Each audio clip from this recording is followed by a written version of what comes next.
చీపురు ఉపయోగించాలి, ఇంటి బయట ఇంకొక చీపురు ఉపయోగించాలి. ఇంటి బయటకి లోపలికి ఎట్టి పరిస్థితుల్లో ఒకే చీపురు వాడకూడదు.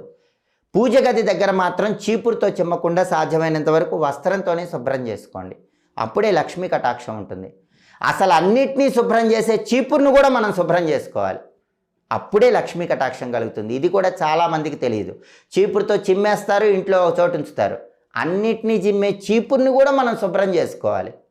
చీపుర్ని నీళ్లతో కడిగి చక్కగా ఆరబెట్టుకోవాలి. ఎప్పుడో తెలుసా? దానికి ఒక స్పెషల్ టైం ఉంది.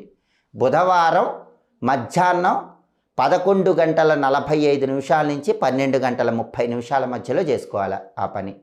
ఎప్పుడైనా సరే చీపుర్ని బుధవారం 11:45 నుంచి మధ్యాహ్నం 12:30 మధ్యలో చీపురు తీసుకోవటం, నీళ్లతో కడుక్కోవటం, ఆరబెట్టుకోవటం చేయాలి. అలా అన్నిటినీ శుభ్రం చేసే చీపుర్ని శుభ్రం చేసుకున్నారనుకోండి, లక్ష్మీ కటాక్షం